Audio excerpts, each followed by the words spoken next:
familiar cagey start that we often see in these épée encounters.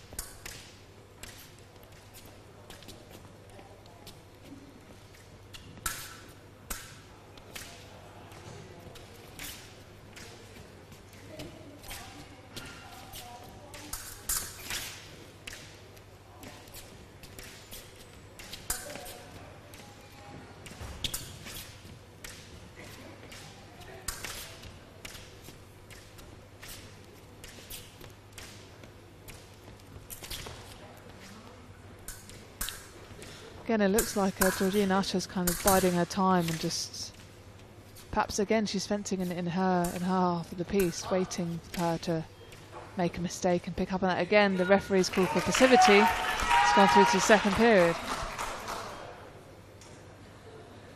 Yep, second period, we're going to stick 3 minutes back on the clock.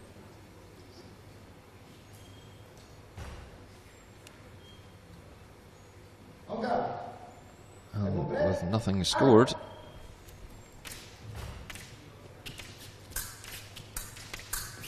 I suspect Georgina Usher will have to be a bit careful because she won't want it to go down to the wire to the final hit. Well, you can see she's being a little bit more on the offensive here. Well, you know, it's always so risky to final hit. What a great attack there.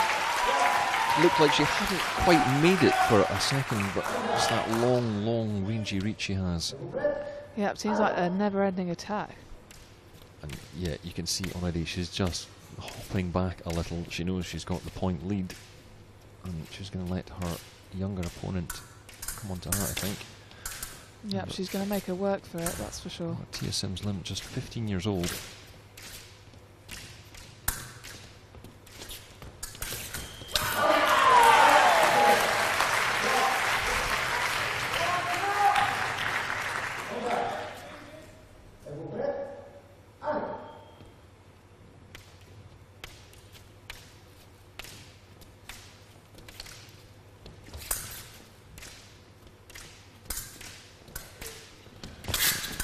Georgina Usher knows she doesn't have to go pressing this anymore.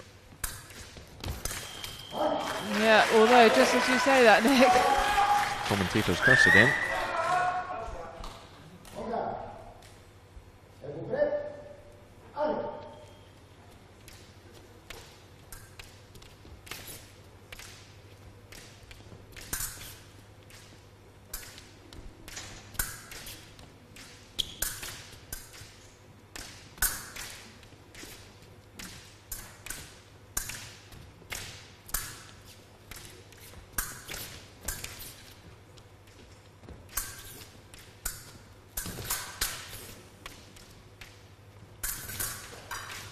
Oh, a bit scrappy. Cora, gosh.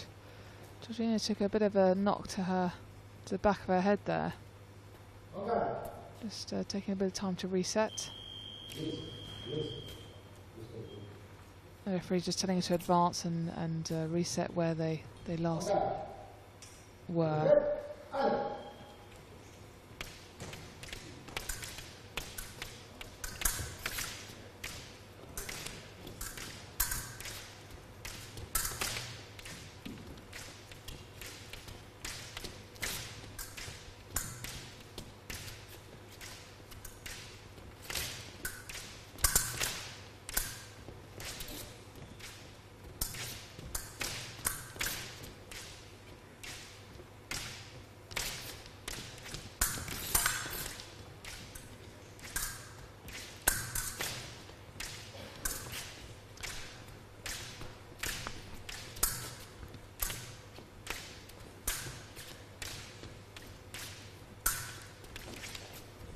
Remember back to the fights we saw on Monday in the men's épée and the approach that Dudley Trencher had in his fights, where he was very much on the offensive. He was pushing forward. It was over in just a few minutes. Yeah, it is. Such it a contrast. It is such a contrast, and it seems to be a real mind game in these women épée semi-finals and finals, and pure tactics. And you know that we have seen a lot of passivity, non-combativity. So here we go again. We're in the final period, and we're just obviously got the score just a bit wrong. It's actually 2-1. Not 3-1.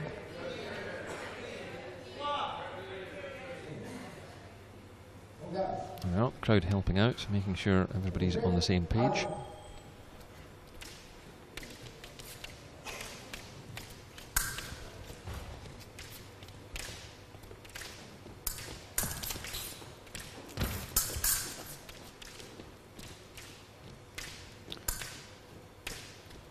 Looks as though they're just getting a little bit closer. Seem to be a little bit more active on their feet and just sort of trying to find the opening. Georgina just did!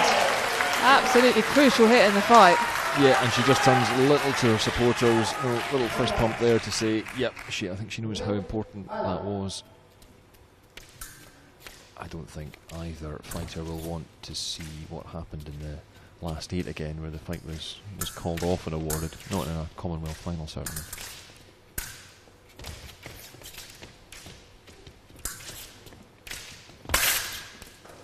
Yep, you can see in Épée how crucial footwork is. Oh, look at this! Georgina tried to get wrapped her blade around her opponent's blade and tried to get that riposte, but just missed.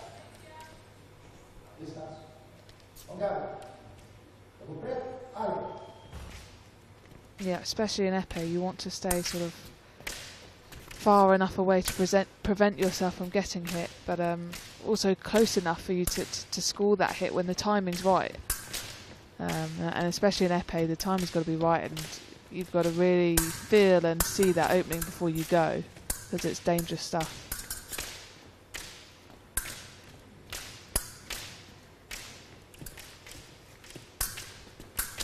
There's Georgina Usher back in that familiar spot on the piece for her.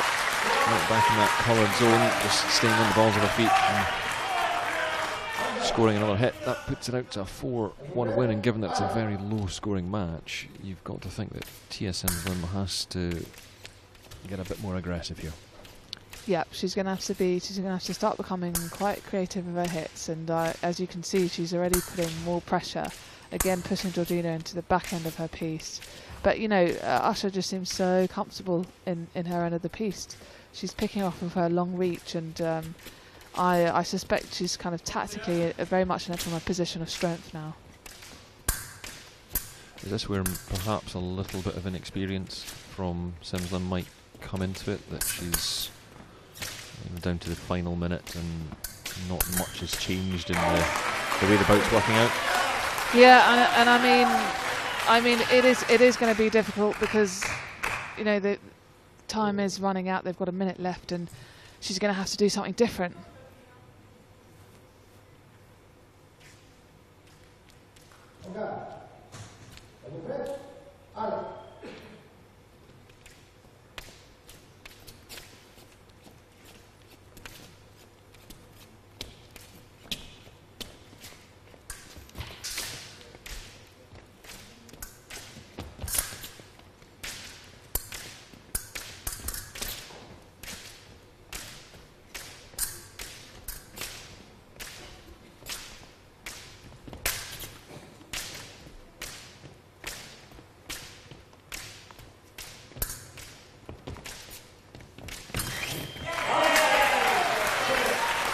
There's 26 seconds left then in the final period, and it's a healthy 4-point lead for Georgina Usher.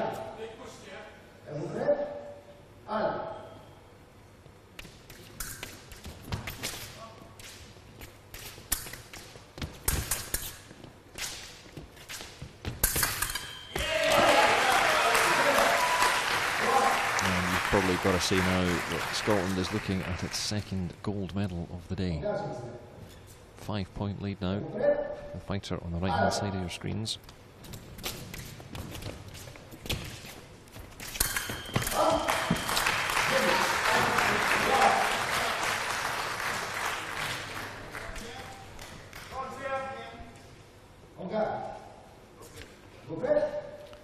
This is it now, final 10 seconds. She's going to have to go.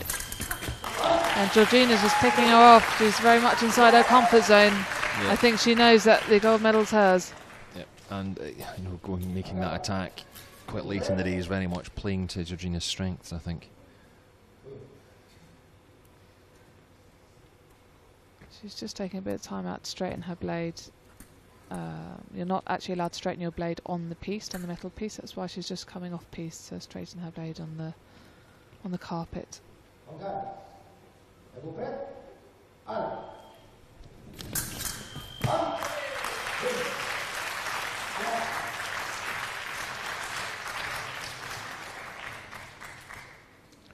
Georgina's just looking at the time there to see how much longer she's got to hold on, but I think she's the gold is very much secured now.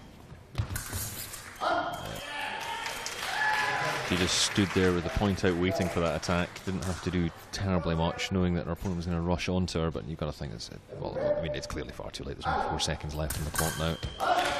And it's 11-4, Georgina Usher.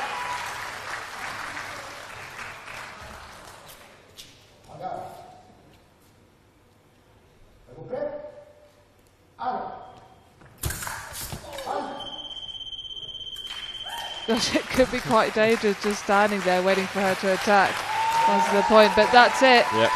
Time's run out.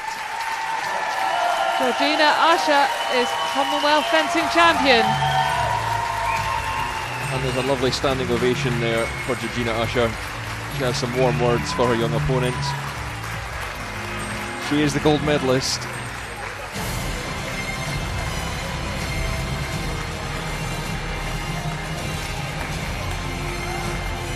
Please show your appreciation for tonight's women's Épée gold medalist Georgina Usher of Scotland. And also show your appreciation for our silver medalist, Simms-Lymn of Jamaica. Some lovely scenes with Georgina Usher there as she takes the applause, takes the congratulations.